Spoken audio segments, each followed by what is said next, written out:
아버지의 기뻐하시는 뜻을 따라 만세전부터 작정하시고 또 오늘까지 변함없이 그 약속을 이행하심에 신실하시고 아버지를 아는 지식에까지를 새롭게 하여 주 안에 있는 풍성함과 그 충만함을 또 허락하여 주심을 감사를 드립니다. 이 시간에도 저희를 부르심이 그저 오다 가다가 한 시간이 아니라 정말 아버지의 택하신 자녀들의 기뻐하시는 참 산 예배가 또 되게 하여 주심을 감사를 드리고 말씀을 서로 나눌 때 성령의 지혜로 더하시사 깨달음이 풍성한 시간, 귀한 시간 되게 하여 주시옵기를 예수님의 이름으로 기도드립니다. 아멘.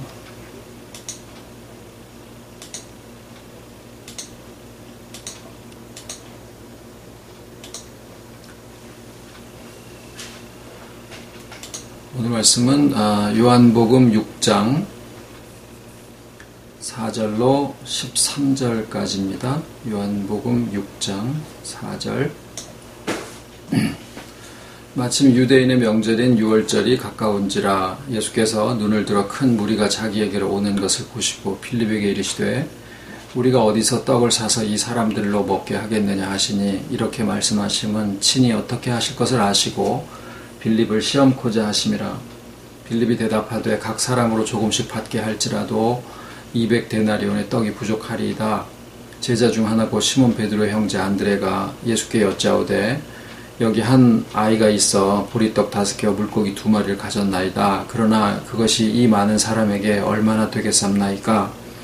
예수께서 가라사대 이 사람들로 앉게 하라 하신대 그곳에 잔디가 많은지라 사람들이 앉으니 수요가 5,000쯤 되더라. 예수께서 떡을 가져 축사하신 후에 앉은 자들에게 나누어 주시고 고기도 그렇게 저희의 원대로 주시다. 저희가 배부른 후에 예수께서 제자들에게 이르시되 남은 조각을 거두고 버리는 것이 없게 하라 하심으로 이에 거두니 보리떡 5개로 남은 조각이 12바구니에 찼더라. 아멘. 이 말씀은 저희가 잘 아시는 오병이어의 기적이다. 그렇게 이야기되고 있는 이적입니다.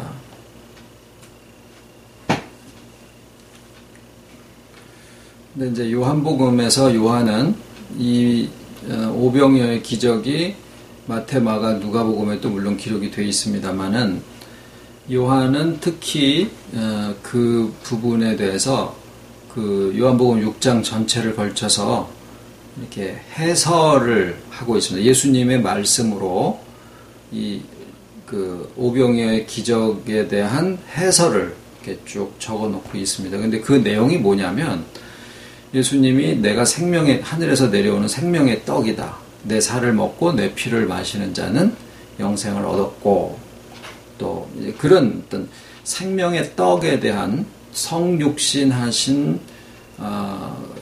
그 생명의 떡에 대한 그러니까 어떻게 보면은 성찬식을 기록하지 않았지만 성찬식의 내용의 그 성육신에 하신 예수님의 그 몸을 우리가 먹고 그 생명으로 또 그 성육신의 복음이 이어간다라고 하는 그 내용이 성찬식을 기록하신 것이 아니라 요한복음 6장의 이 오병이어의 기적에다가 그것을 연관시켜서 설명을 하고 있어요.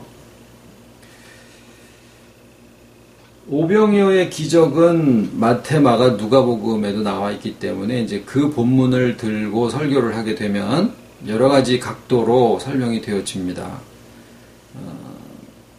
어린아이가 한 끼 도시락을 예수님한테 내놓는 것처럼 우리도 주 앞에 헌신을 해야 된다. 이렇게 이제 얘기하고 헌금 설교로 하는 경우들도 있고요. 또는 이제 우리가 아시듯이 이제 보리떡 5개와 물고기 2마리 또 잔디 위에 있는 것과 마른 땅에 있는 이제 이런 어떤 과정으로 또 설명이 되어지기도 하고 여러 가지 다각도로 이 말씀에 대한 접근이 가능하겠다라는 생각을 우리가 합니다. 왜냐하면 많은 그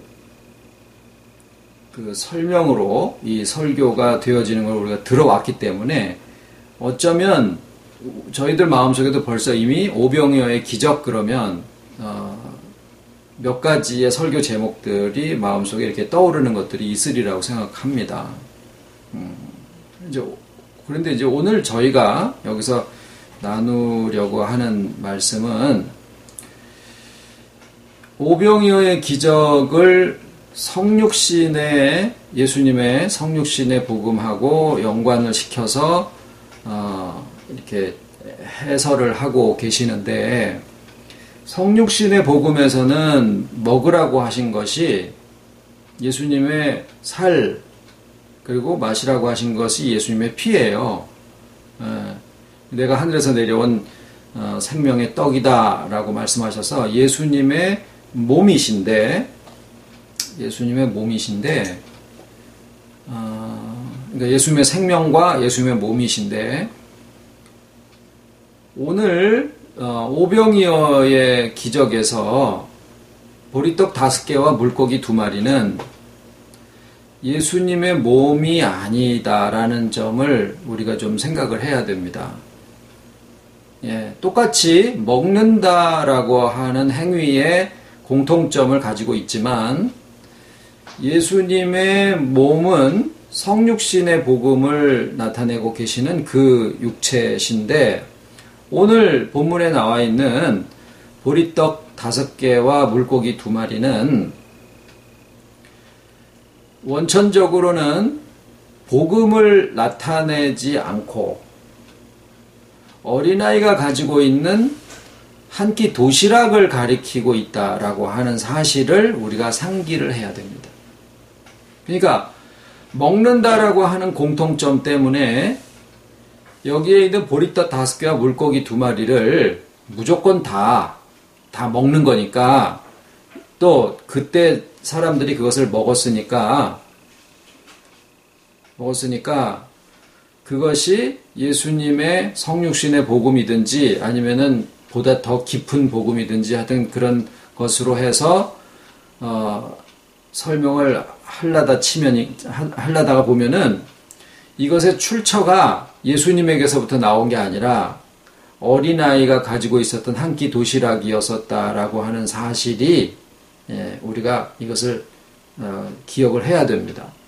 왜냐하면 요한복음 6장 전체를 걸쳐서 예수님이 성육신의 복음과 오병이어의 기적을 연관시키시면서 설명을 하고 계시는데, 분명히 이것이 한 장에서 설명되어지고 있는 것은 요한의 의도든지 예수님의 의도시든지 간에 분명히 연관성이 있기 때문에 그것에 대한 설명을 그 이후에 하고 계시다라고 하는 사실입니다. 그것이 성경을 일반적으로 성경을 해석하는 과정에서는 제일 가까운 데서부터 연관성을 찾게 되어 있는 게 하나의 원칙입니다. 그러면은 6장에 있는 내용은 6장 안에서 먼저 그 연관성을 찾아봐야지 되는 거다라는 얘기예요. 그리고 요한복음에서, 그 다음에 요한이 쓴, 그 다음에 다른 책들과의 연관성, 그리고 이제 전체 성경을 통해서 다 봐야 되는 것인데, 요한복음 6장에 분명히 더군다나 요한복음을 요한이 기록을 하실 때는 요한복음 4장에는 사마리아의 여자와 이런 이야기가 나오시고 그 이후에 거기에 대한 설명이 나오시고 5장에도 마찬가지고 6장에도 마찬가지고 하나의 사건이 있고 그 사건에 대한 설명식으로 계속 그런 구조로 요한복음을 기록을 하고 계신다고요. 그리고 그 설명은 그 사건의 내용하고 분명히 연관성이 있다라는 거예요.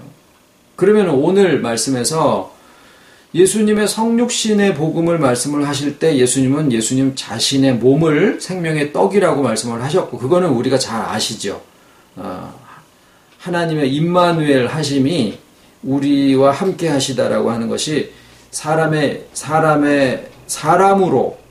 육체로 나타나신 게 아니라 사람이 되신 그 상황으로서 이루어지시는 것이고, 또 그 복음이 우리에게까지 이어진다라고 하는 이것을 갖다 먹어라라고 하는 그 먹는 행위에다가 연관을 해서 말씀을 하신 것인데,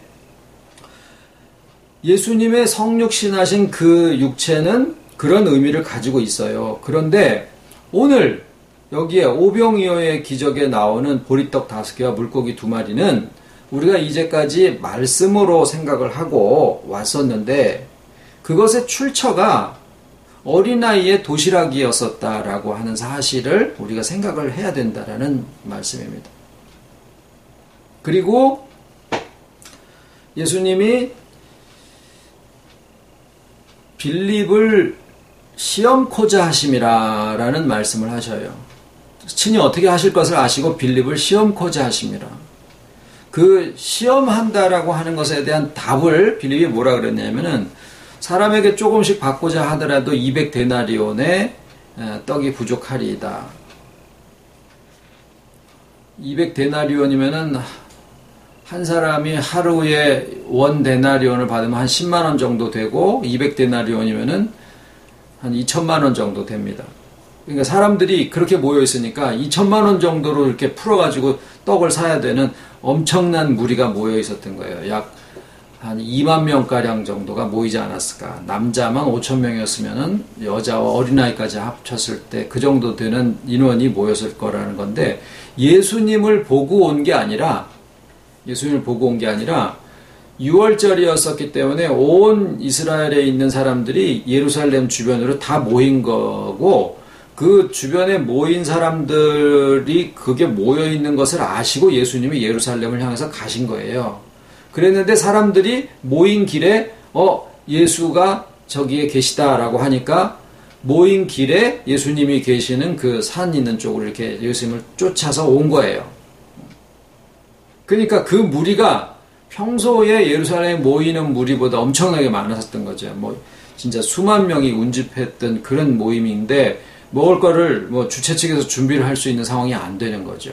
그 빌립한테 물어보신 건데 2천만 원이나 되는 돈이 부족할 것 같은데요. 그러니까 이제 안드레가 뭐라고 그러느냐면은 항상 이제 요한복음에서는 이 빌립하고 안드레가 항상 같이 등장한다 말씀을 드렸었죠.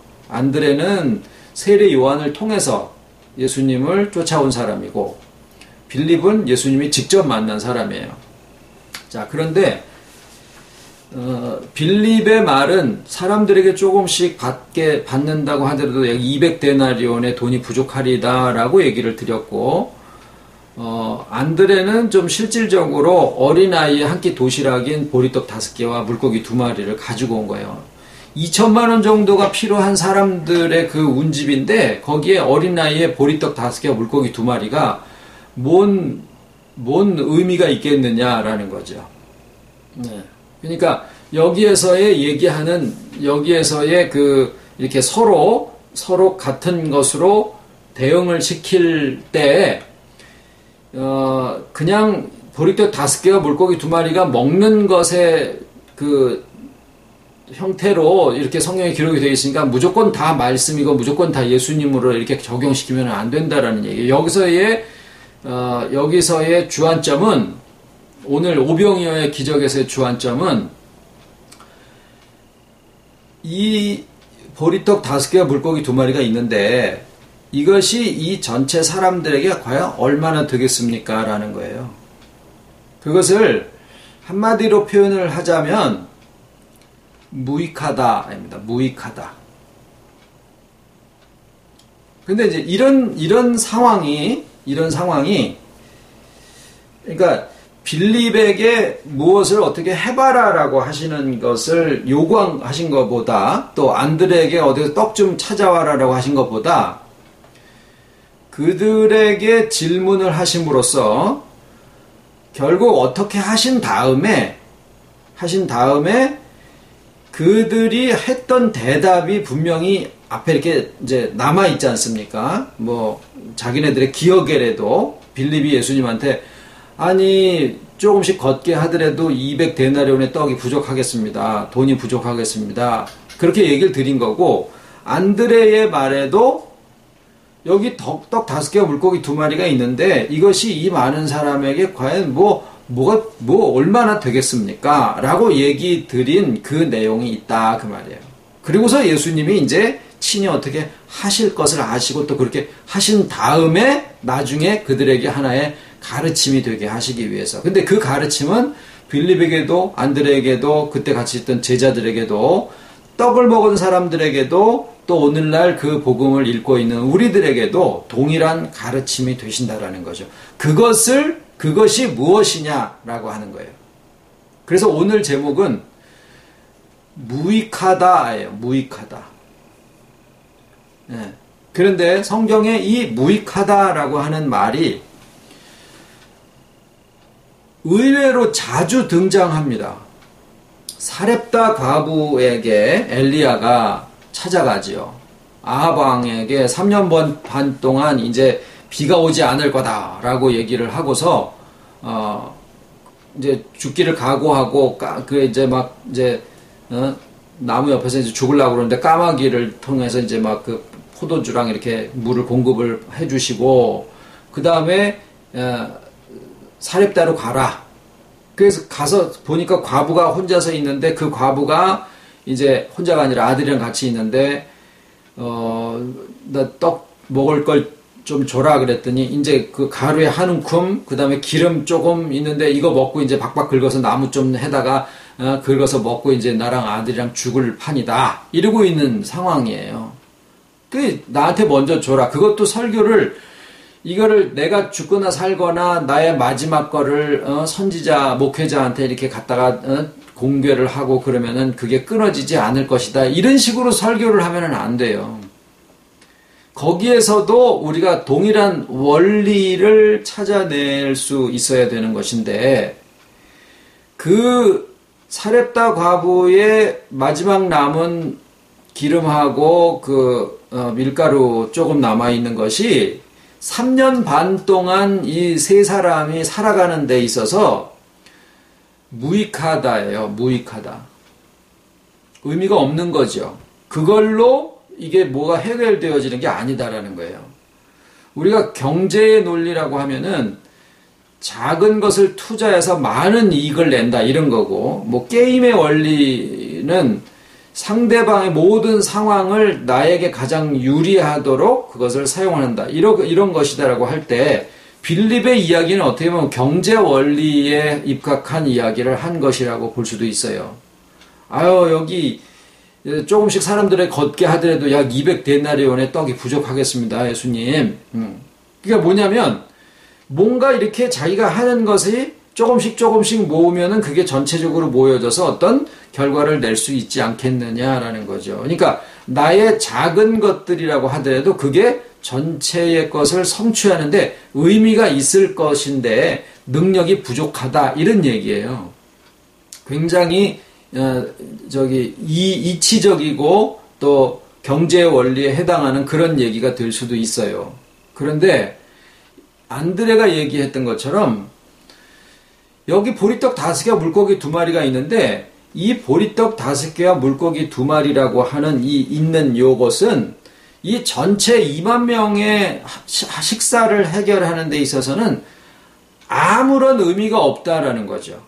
그런데 문제는 예수님이 그것을 가지지 않으시고 보리떡 5개와 물고기 2마리를 갖지 않으시고 2만 명을 먹이실 만한 권능이나 능력이 없으셨을까라는 생각을 해본다는 거죠. 분명히 그냥도 하실 수 있으셨을 거예요. 어쩌면 그냥 하시려고 그러셨는지도 모르시죠. 안드레가 그걸 가져오기 전에 빌립한테 물어보셨던 거니까 그냥 어떻게 하시려고 하셨는지도 모르겠지만은 어찌됐거나 안드레가 가져온 보리떡 5개와 물고기 2마리를 잡으시고 그것을 축사하신 다음에 기적을 행하신 거거든요. 엘리야도 사렙다 과부가 먹고 죽으려고 했었던 그 한 줌의 밀가루랑 기름 조금을 그걸 가지고 먼저 나를 공개를 해라 라고 했을 때 그것이 없었다고 하더라도 다 박박 긁어서 비웠는데도 거기에서 뭐가 계속 나오게 차고 넘쳐서 그냥 밀가루 장사라도 하고 기름 장사라도 할 수 있을 정도로까지 하려면은 못했겠느냐라는 거죠. 할 수 있었을 거라고요. 그런데 그렇게 하지 않으셨다라는 것이 오늘 나누고자 하는 주제예요. 그러니까 무익한 종인이다라는 표현들이 나오고 디베랴 바다에 고기 잡으러 예수님이 부활하신 다음에 디베랴 바다에 나 고기 잡으러 가네. 그러고서 이제 베드로, 야고보, 요한, 빌립 뭐 이런 사람들이 나다나 이런 사람들이 쭉 다 이제 거기 고기 잡으러 갔는데 밤이 새도록 고기를 잡았으나 애운 것이 없었어요. 그랬는데 예수님이 아침에 이제 동틀 때쯤 돼가지고 이제 파장이야. 이제 더 이상 이제 우리의 경험상으로 볼 때 고기 잡는 건 끝이야. 그리고서 그물을 이제 배에서 50간쯤 정도 되는 곳에다가 이제 배를 정박을 해놓고 옆에 작은 배를 놔두고 이제 그물을 막 걷고 있는 판이에요. 그때는 이제 고기를 잡는다는 게 말이 안 되고 이미 고기는 저기 넓은 바다에서 잡아와야 되는 건데 예수님이 뭐라 하시냐면 배 오른편에다 그물을 던져라. 그래서 말씀에 의지해서 던집니다. 그랬더니 거기에 애운 것이 심이 많아 그물을 들 수가 없는데 찢어지질 않았어요. 그래서 나와서 세보니까 153마리의 큰 물고기가 거기 잡혔더라. 거기에 베드로도 무슨 마음이냐면 내가 하고 있는 이 행위가 아침에 이제 다 끝나는 파장인데 더군다나 기슭에서 가까운 거기에 그런 큰 물고기들이 오지도 않아요. 물고기의 생리상어를 볼 때 안 와요. 그런데 거기에다가 배 오른편에 더 던지니까 큰 물고기가 그렇게 잡혔더라라는 거예요. 이게 뭐냐면 이게 무의미한 거다라는 거죠. 무의미하다, 무익하다, 결과하고 원인이 있을 때 우리는 주로 원인에 의해서 결과가 생겨진다라고 생각을 합니다. 무슨 얘기냐면요. 내가 이렇게 해니까 그것의 결과가 이렇게 나옵니다라고 그걸 바란다라는 거죠. 결과가 어떻게 나올 거를 예상을 하고 내가 이런저런 행위를 한다라는 거예요. 그런데 그것은 내가 하고 있는 것이 어떤 결과를 이루는 데 있어서 의미도 되고 원인도 되고 또 이렇게 했기 때문에 그것의 결과로 어떤 결과가 나왔다라고 자기가 생각하고 우리는 이런저런 것을 한다라는 거예요. 야곱의 예를 들어보죠. 이제 외삼촌 라반이랑 사이에서 이제 내 몫이 없으니까 삼촌한테 가서 그러잖아요. 이제 새끼를 낳는데 얼룩덜룩한 게 나오면 그건 내 거가 되고 그냥 하얀 게 나오면 삼촌 거로 합시다. 그래, 얼룩덜룩한 거 잘 안 나오니까. 그래서 야곱이 뭐라고 어떻게 하냐면은 얼룩덜룩한 놈들이 새끼를 낳을 땐 그때는 이렇게 무슨 무슨 가죽나무 이런 걸 갖다 벗겨가지고 눈앞에 교미하는 그 암컷 수컷 앞에다 그걸 놔두니까 거기서 나오는 새끼들이 다 좋은 놈들은 다 얼룩덜룩한 놈들이 나왔다. 이건 말이 안 되는 얘기예요. 유전의 법칙에 대해서 완전히 무지한 사람의 행위다라는 거죠. 그런데 결과는 뭐예요?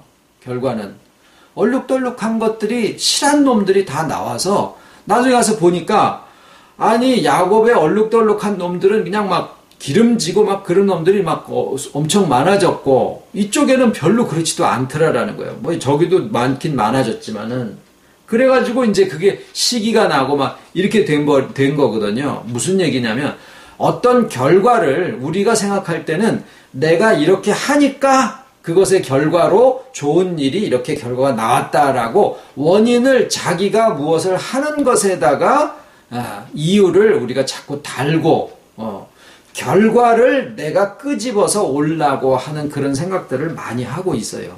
하나님 앞에.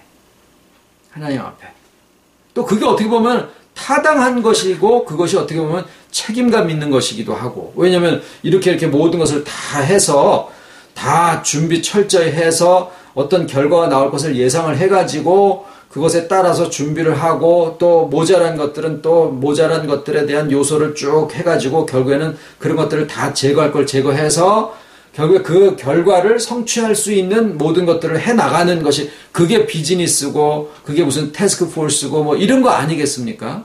예? 목회학에서도 그런 과목들을 이렇게 배워요.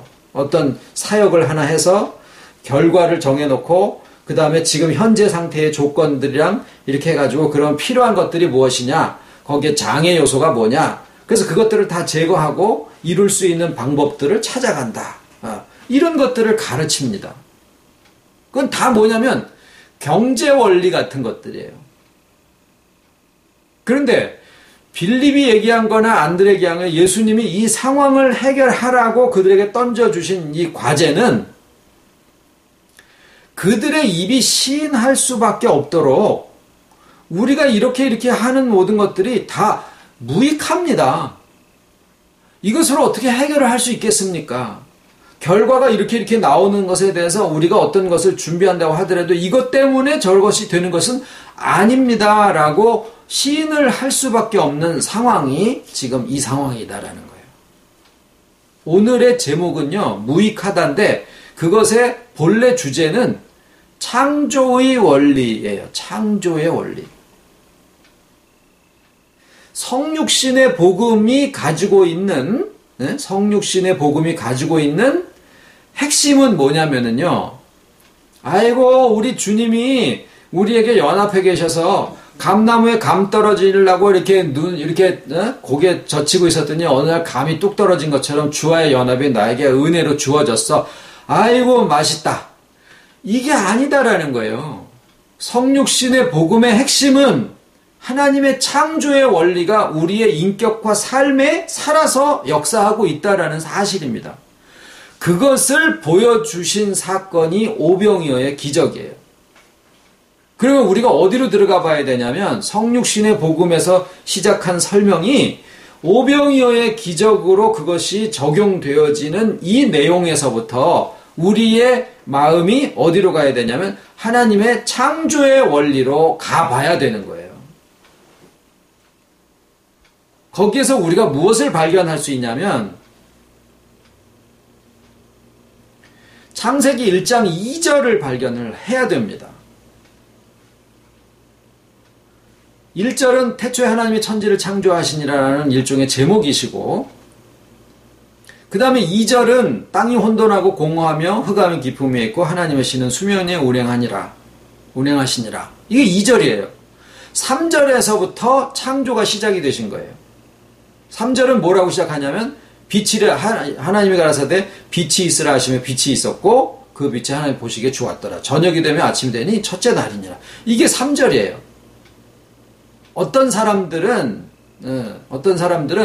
창세기 1장 1절을 하나님이 이중 창조를 옛날에 하신 것에 대한 기록이라고 그렇게 설명을 하는 사람들이 있어요. 이거는 모세 오경을 기록하는 이 방식에 대해서 전혀 무지한 사람들의 이야기예요. 그러니까 모세가 오늘날 우리가 창세기, 출애굽기, 레위기, 민수 이거는 후대 학자들이 이름을 붙여놓은 것뿐이고 원래 모세가 창세기에 대한 제목으로 쓴 것이 뭐냐면 태초에 하나님이 천지를 창조하시니라.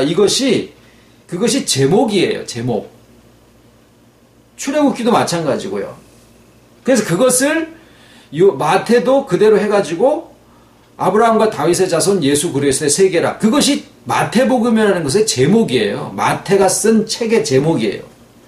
마태복음이 제목이 아니라 아브라함과 다윗의 자손 예수 그리스도의 세계라. 이게 제목이에요.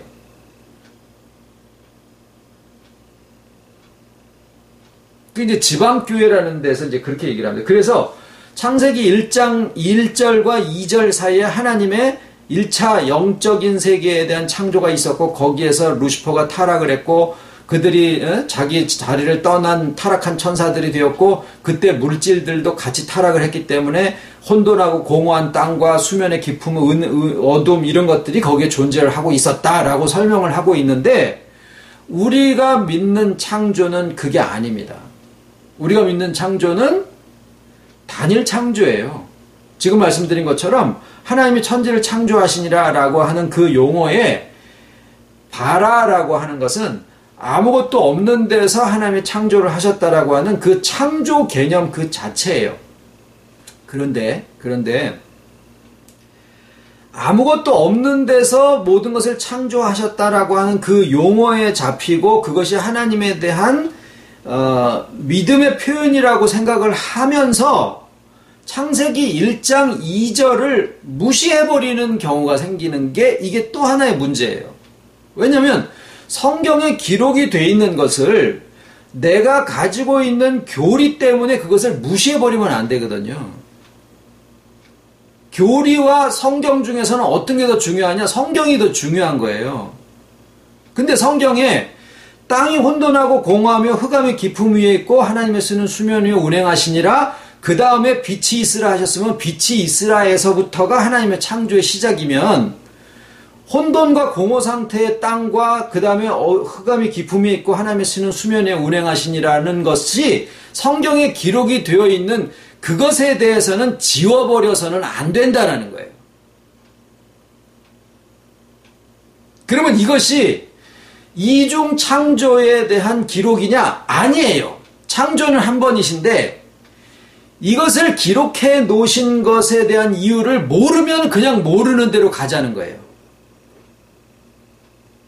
모르는 것을, 성경이 우리에게 해석을 주지 않는 것에 대해서 그냥 억지로 거기다 해석을 가하면서 이상한 교리를 만들어내고 창조가 두 번이니 이런 소리를 하고 있는 것은, 그것은 자기가 성경을 쓰는 엄청난 오류를 범하고 있는 거예요. 우리는 이 시간에 하나님의 창조가 단일 창조인데 단지 거기에 땅이 혼돈하고 공허하며 흑암이 깊음에 있고 하나님의 수는 수면에 운행하시니라라고 하는 이 사실이 1장 3절 이전에 기록이 되어 있다라는 것만 인정을 하자라는 거예요. 왜 이것이 필요하냐면, 성경은 보이는 세계에 대한 창조의 과정의 기록만이 아닙니다. 왜냐? 창세기 3장에 나와 있는 뱀이 종신토록 배로 다니고 흙을 먹을지니라 라고 했으면은 보이는 저 뱀을 얘기하는 게 아니죠. 그래서 그게 사탄에 대한 형상이다라고 이야기를 하고 거기에는 다 공감을 해요. 그러면서 우리가 생각하는 날 있죠, 날. 오늘 날이 이제 저녁이 되고 또 아침이 됐구나. 첫째 날이구나. 이 저녁이 되고 아침이 돼서 날이라는 개념은 태양이 있고 지구가 그 주변에서 자전을 하기 때문에 생기는 현상이에요. 그러면은 기본적으로 태양이 있어야 날이 생긴다라는 거죠. 그런데 태양이 생긴 게 네 번째 날이면 첫 번째, 두 번째, 세 번째 저녁이 되며 아침이 되니라고 하는 것은 우리가 생각하고 있는 이런 날의 개념이 될 수가 없는 거예요. 태양이 없는데 무슨 날이 생기냐고요. 말이 안 되죠. 그러니까 그런 부분이 분명히 존재하는데 그것을 자연과학적인 창조의 과정에다가만 갖다가 그냥 끼워 맞추려고 하다가 보면은 젊은 사람들이 다 떠나가요. 뭐 이런 해석이 다 있어. 왜? 자기네들 뻔히 보는데. 그런 것에 대해서 조금 알라고 질문을 하면은 성경에 대해서 그렇게 깊이 알으려고 그러면은 안 돼. 그러고서 목사님들이 그걸 얘기를 안 해줘요. 저 젊은 시절에 그랬어요. 저희 있던 목사님이 야, 그거 너무 깊이 알라 그러면 그건 사욕이야. 얘기를 안 해주는데 안 풀리는 걸 어떻게 해요? 여기서는 뭐 몇십억 년을 얘기를 하고 뭐 공룡의 시대와 이런 걸 얘기하는 판에 교회에서는 그런 거에 대한 설명을 안 해주면서 사욕이라고 그렇게 얘기를 하면은 젊은 사람들이 신앙관이 이제 막 잡히기 시작해야 되는 그런 시점에 어떻게 무엇을 잡고 신앙을 가질 수 있겠느냐고요. 창세기의 기록은 보이는 세계에 대한 것을 말씀을 하시면서 그 안에 보이지 아니하는 세계에 하나님의 창조의 원리를 그 안에 담아 놓으셨다라고 하는 사실이 분명히 동시에 같이 가르쳐져야 된다라는 겁니다. 그렇게 보면 창조의 원리는 언제 저게 역사의 시작의 첫 시점에서 있었던 그 아주 오랜 최초의 시작의 기록만이 아니라 성육신의 복음으로 우리에게 오늘도 살아 역사하시는 하나의 창조의 원리다라는 사실입니다. 그 창조의 원리가 뭐냐? 하나님이 진짜 아무것도 없는 상태에서 하신 게 아니라 가만히 보십시오. 양심을 놓고 창세기를 쭉 읽어보시면 땅이 혼돈하고 공허 상태에 있었는데 거기에 처음에 빛을 만드시고 그 다음에 어둠과 나누신 거예요. 그 다음에 두 번째 날은 물이 있는데 물을 만드셨다라는 얘기가 없고 물 가운데 궁창을 만드셔서 궁창 위의 물과 궁창 아래 물로 나누게 하신 거예요. 세 번째 날 땅을 만드셨다는 얘기가 없고 천하의 물이 한 곳으로 모여 묻이 드러나고 묻을 땅이라고 그러고 모인 물을 바다라고 하신 거예요. 그것이 성경이 우리에게 말씀하고 계시는 반대, 아무것도 없는 데서 하나님이 천지를 창조하셨다라고만 얘기하는 것이 하나님에 대한 신앙을 이렇게 정말 존중해드리고 하나님을 잘 믿는 것이다라고만 우겨댈 일이 아니다라는 거예요. 그러면 성경에서 자꾸 마음을 떠나가게 돼요. 성경을 있는 그대로 보지 못하게 한다라는 거예요. 예수님이 오병이어가 없으셔도 2만 명 아니라 200만 명도 못 먹이시겠느냐고요. 하늘에서 만나와 메추라기에서 200만 명을 먹이신 일이 있으시잖아요. 그러면 예수님이 그 창조의 능력을 가지신 분인데 그것을 못하실 리가 없으신 거 아니에요. 그런데 오병이어를 가지고 하셨다라는 거예요. 오병이어를 가지시고 축사를 하셔서 마치 오병이어의 공이 있는 것처럼 하신 거예요. 전체가 다 하나님의 예수님의 능력이신데 마치 오병이어가 거기에 있었기 때문에 이 기적이 나온 것처럼 이 이적을 행사를 하셨다라는 사실이에요. 이것이 하나님의 마음이에요.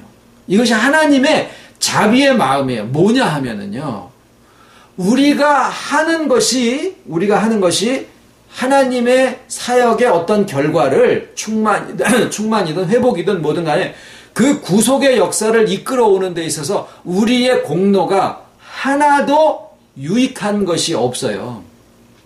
아유, 내가 기도를 많이 했더니 아니라는 거예요. 내가 성경 공부를 많이 했더니 아니라는 거예요. 내가 마음이 성품이 좀 좋으니까 그것도 아니다라는 거예요. 혈기를 죽였더니 그것도 아닌 거예요. 그러면 주님의 은혜와 하나님의 주권으로 모든 것을 다 하시면은 창조 그냥 그대로 있는 그대로 하나님이 다 200만 명을 다 먹이셔도 상관이 없으신데, 성육신의 복음에 있는 예수님의 성육신의 복음에 있는 하나님의 창조의 원리는 안드레가 가져온 어린애의 보리떡 5개 물고기 2마리를 붙잡으시고 축사를 하셔서 2만 명을 먹이신 거예요. 오늘날 우리가 성육신의 복음 안에서, 주와의 연합 안에서 우리가 하는 것은 한마디로 하면 뭐냐면 무익합니다 라는 거예요. 무익합니다. 내가 하는 것이라고 하는 것이 과연 무익합니다. 그러면 무익하면 하지 마, 이게 아니라 무익한데 무익한 종이로소이다. 그런데 우리가 할 수 있는 것을 다 한다라는 거예요. 야고비가 한 그 얼룩덜룩한 가죽나무를 벗겨가지고 그것을 교미하는 양 앞에다가 두는 것이 무익한데 그것을 하게 하신 거예요. 하는 것을 그냥 놔두신 거예요. 집단에는 열심히 한 거예요, 야곱이. 근데 그것을 안 하는 것과 하는 것이 무슨 차이가 있을까? 무슨 차이가 있을까? 자기 마음에 오기를 이렇게 하면은 뭔가 잘 될 것 같은 거예요. 그거를 하나님이 꾸짖으시기는커녕 그것을 붙잡고 일을 하신다라는 거죠. 여기에 우리가 이 땅에 우리에게 주신 오늘과 지금이라고 하는 상황을 우리에게 주셨을 때, 우리가 나의 삶에서 무익하니까 아무것도 하지 않는 그러한 나태하고 그냥 자포자기하고 자기 비하로 그냥 있는 그 상태로 있는 것을 원하시는 게 아니다라는 거예요. 우리의 삶에 주님이 창조의 원리를 적용을 하실 때 우리가 무익하지만 우리에게 주신 하루에 내 마음에 주어지시는 대로 열심히 살기를 바라신다라는 거예요. 그리고 거기에다가 하나님의 예수님이 축사를 하셔서 2만 명, 200만 명이 먹고도 5천 명이 먹고도 12바구니에 차게 남을 수 있는 그 풍성함을 우리한테 예수님이 주시는데 오병이어가 있어야 된다라는 거예요. 그게 뭐예요? 무익한 우리의 매일매일을 살아가는 열심이에요. 저는 이제 이런 심부름의 사역의 현장에서 이런 상황들을 아주 자주 겪어옵니다. 여기에 대해서 어쨌거나 아버지 앞에서 이렇게 뭔가를 아버지 앞에서 죄송한 마음, 형제들 앞에서 빚진 마음, 이런 것들로 그냥 또 어떤 면에서는 저 살자고, 나쁜 마음이 아니라 나의 삶에 대한 여러 가지 것들이 풀어져야 되니까, 믿음이든 아니면 인생관이든 뭐든 간에, 근데 이렇게 풀어져야 되니까 나름대로는 뭔가를 열심히 해야 되는데, 그 열심히 하는 것으로 해서 결과가 나오는 게 아니라 어문이 아니라 어떤 다른 쪽에서부터 하나님의 역사가 나오더라라는 거예요. 애쓰고 수고하고 열심히 준비한 그쪽에서는 안 나오고, 다른 곳에서 아버지께서 준비하신 것들이 이렇게 성취가 되어지고 성사가 되어지는 일들을 아주 자주 보더라라는 거예요. 그래서 하나님이 날 싫어하시나? 내가 뭘 하는 거를, 이거 자라고 해서 이걸 싫어하시나? 이런 생각을 가질 수밖에 없잖아요. 그런데 이전처럼 내가 하는 건 자아니까 이런 마음은 점점 없어지고, 뭔가는 나에게 주신 오늘과 지금이라는 상황 속에서 내가 무언가를 열심히 하기를 바라신다라는 것이 자꾸 마음에 오니까 하기는 하는데, 말씀드린 대로 다른 쪽에서 아버지는 일을 성사하시고 다른 곳에서 역사를 시작을 하셔요. 그래서 아버지의 역사는 그냥 그대로 가는 거예요. 그러니까 이제는 무슨 생각을 하게 되냐면, 이제 그 답을 얻은 것이 오늘 이 말씀입니다. 어린아이의 물고기 5마리하고 보리떡 5개와 물고기 2마리와 같은 그러한 것이 무익한, 전체를 이루는 과정에서의 나의 수고와 애씀이나 열심, 헌신, 이런 것들은 참 무익한 것이지만 그것을 하기를 바라신다라는 거예요. 그걸 하기를 바라신다. 이거 해도 이렇게 해서 결과 안 나와. 생각해봐. 이거 해가지고 그게 되겠어? 말도 안 되지. 이게 우리의 마음이에요. 그게 안드레의 마음이고 그게 빌립의 마음이에요. 빌립과 안드레가 딴 사람이 아니라 다 나다라는 거죠. 우리가 그 자리에 있는데, 그 자리에 있음으로써 뭐가 달라지는 거냐? 아무것도 안 하고 있는 게 아니라 빌립을 찌르신 거예요. 빌립아, 너 어떻게 하면 좋겠니? 그러니까 빌립한테 물어보셨지만은 안드레가 여기에서 갖고 온 거예요. 그러니까 그거를 붙잡고 예수님이 축사를 하셔서 이적을 이루게 하시는 거죠. 우리의 수고가 당장에 그것의 결과로, 수고가 원인이 되어져서 그것의 결과로 경제의 원리처럼 뻥튀기가 돼가지고, 이것의 결과가 결국은 내가 이렇게 헌신을 했더니 그 헌신의 결과로 이게 왔어. 이런 응답을 주시지 않는다고 해서 내가 하는 수고를 그냥 멈추고, 내가 하는 건 아무 쓸데없어. 결국은 다 하나님이 하시는 건데, 이렇게 생각하는 나태하고 그냥 자포자기식의 그런 신앙인들이 되지 말라는 거예요. 우리가 왜 하필이면 하나님이 그때 당시에 금은 없었을까요? 강철은 없었을까요? 다이아몬드는 없었을까요? 하다못해 나무라도 취해가지고 하시면 이렇게 휘어질지언정 부서져서 흩어져가지고 없어지지는 않을 거 아니겠습니까?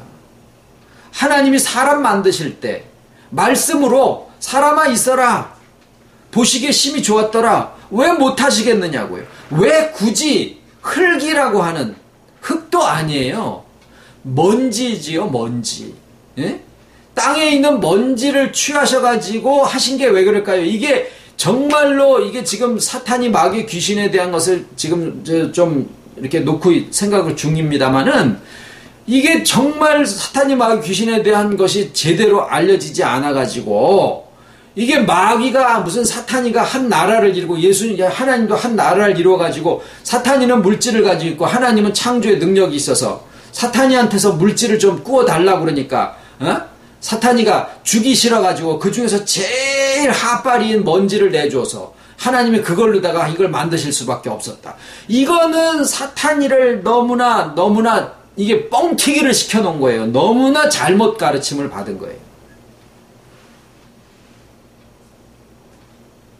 왜 하나님이 먼지를 취하셔서 사람을 만드셨느냐 하면은, 우리가 하는 모든 인간 자체로서의 모든 의라고 하는 것은 다 무익한 먼지에 지나지 않는다라는 사실을 우리한테 알려주시는 거예요.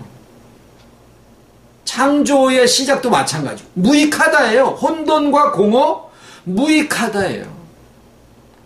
먼지로 지음받은 것 무익하다예요. 그러나 하나님은 그 무익한 것을 취하셔서 사람을 만드시듯이 오늘날 우리의 수고와 희생과 헌신과 노력과 이런 모든 것들이 무익합니다. 우리가 그 고백을 늘 매 순간 하나님한테 해야 돼요. 무익한 종이로소이다. 내가 하는 것이 아버지의 어떤 구속을 이루는 과정에 있어서 이것이 원인이 되어질 수 있는 어떤 것도 이게 가지고 있지 못합니다. 그러나 이게 문제예요. 그러나 무익한 종입니다마는 나의 할 일을 하는 것 뿐입니다. 이것으로 결과가 나오고 안 나오고는 그건 우리 아버지 소관이시고 나는 무익하나마 내게 주어진 일을 할 따름입니다. 라고 하는 것 뿐이다라는 거죠. 이것을 저는 이 말씀 가운데서 성령의 가르침 속에서 주님한테 가르침을 배웠습니다. 그래서 저는 열심히 살기로 작정을 했어요. 결과가 나오거나 안 나오거나 어쩌거나 열심히 하기로 했어요. 그게 이게 내 모습이구나. 나한테 주어진 나의 모습이구나. 열심히 결과를 생각하지 않고 열심히 하기로 했습니다. 축사하시는 이는 우리 주님이시고 그분이 모든 것을 실제로 하신다라는 거예요. 그것이 성육신의 복음이 가르치는 우리의 오늘을 살아가는 태도입니다. 그러니까 우리가 살아가는 삶에는 하나님의 창조의 능력과 원리가 지금도 그대로 적용되고 있다는 사실이에요. 그것이 성육신의 복음이 우리에게 가르치는 바입니다. 기도하겠습니다. 고마우신 아버지, 오늘도 살아계셔서 영원전과 오늘이 다르지 아니하시고 이 능력과 함께 하심이 또 영원토록 함께 하시는 것을 또한 감사를 드립니다.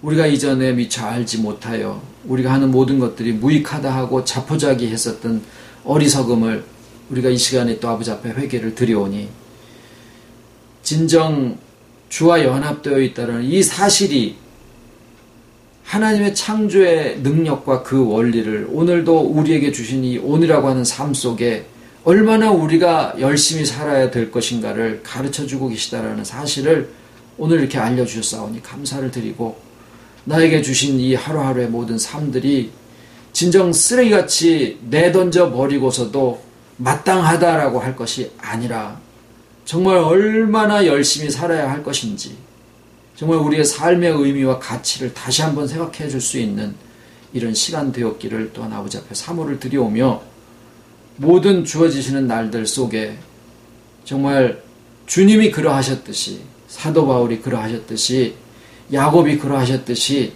우리에게 주신 삶 속에 정말 열심히 살아갈 수 있는 저희들 다 되게 해 주셨기를 예수님 이름으로 기도드립니다. 아멘.